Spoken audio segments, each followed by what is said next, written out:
The human brain processes information across 86 billion neurons and 100 trillion synaptic connections. Mapping this complexity requires capturing the entire neural state space. Current methods fall short because they operate in silos.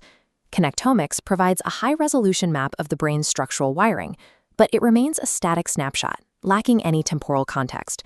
Functional neuroimaging, like fMRI or EEG, captures those temporal dynamics, tracking neural activity over time. However, the spatial resolution is coarse and physically imprecise. Information-theoretic models quantify exact causal relationships, showing which regions influence others, yet they abstract away from the physical hardware entirely. The SYNTHIC-SPARK Neural Cartography Engine version 1.0 resolves this fragmentation. Mapping the complete neural state space requires fusing physical topology, temporal dynamics, and informational geometry into a single unified framework. This framework tests the hidden universe hypothesis, the premise that sufficiently complex neural networks contain isolated, self-contained submanifolds. This diagram illustrates the operational requirements for these computational worlds. We look for domains maintaining processing sovereignty, distinct dynamical regimes, and strictly controlled boundary connections. To locate these worlds mathematically, the engine processes a 200-node simulated connectome designed to test these parameters. If these isolated domains can be mapped, it would suggest a new organizational principle, that the brain functions not as a solid monolith, but as a nested system of semi-autonomous computational worlds. To locate these worlds, the cartography engine is built layer by layer in a 3D workspace. This first plane represents the physical substrate. 200 interconnected nodes generate a network graph, clustering into 6 distinct modules. Dense internal wiring is maximized, restricting outside connections. Finally, rich club hubs enlarge, forming long-range bridges to connect these isolated clusters. The mathematical strength of this community structure yields a Fiedler value of 0.2411. This specific value confirms the network has strong structural bottlenecks separating the communities, while preserving the global physical integration required to function as one unit. The second layer extrudes upward to map temporal evolution over the static structure.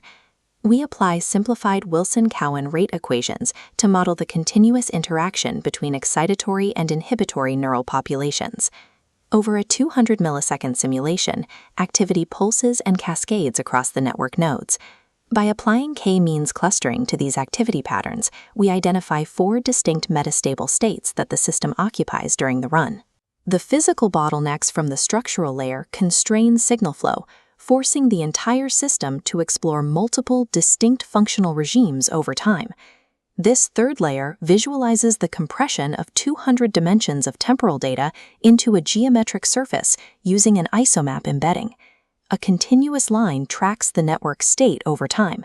On this manifold, geometric proximity correlates directly to functional similarity. We calculate transfer entropy to track the directed, causal flow of information across this state space.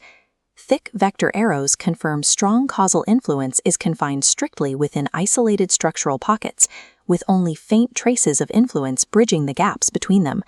The raw temporal activity translates into a measurable topography of cause and effect. The fourth layer anchors subjective experience. Text labels lock cognitive functions like motor planning to corresponding geometric zones above the manifold. Finally, the engine executes fusion, driving vertical connections down to lock the physical, dynamic, informational, and phenomenological data into a single block. The result is a fully navigable hypergraph. To qualify as a computational world within this space, a region must achieve an isolation index of 0.35 or higher.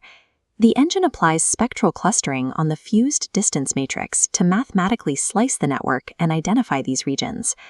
Abstract neural chaos is organized into bounded, mathematically isolated functional universes. The 200-node simulation successfully detected 8 distinct computational worlds.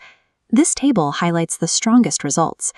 The top 4 worlds register an isolation score exceeding 0.7. A structural paradox emerges from this data. These highly isolated worlds are incredibly small, containing only 5 to 12 nodes, yet they maintain 100% boundary penetration. This close-up illustrates what boundary penetration means in practice. In this 9-node world, Every single internal node has at least one direct connection acting as an interface to the external network. These are specialized processing modules with tightly controlled interfaces. They mirror biological pyramidal neurons, handling local computation while simultaneously projecting long-range signals. Peak informational sovereignty requires a highly specialized, hyper-controlled interface with the outside world. It does not require physical disconnection. This highlights a critical architectural divergence. Current AI relies on monolithic, uniform grids. The human brain operates through sprawling, asymmetrical networks separated by tight bottlenecks. The emergence of these worlds suggests that more brain-like AI might benefit from modular architectures, shifting toward systems that allow for dynamic world formation and semi-autonomous processing. This unique topological structure intersects directly with theories of consciousness that depend on integrated information and global workspaces. We face an unresolved structural question. Is consciousness a property of the entire system, or do these isolated worlds sustain their own localized experiences simultaneously? The SYNTHIC-SPARK framework provides the empirical tools required to map the flow of information across these internal boundaries. We cannot locate a substrate-independent mind without first drawing the map of the computational worlds it inhabits.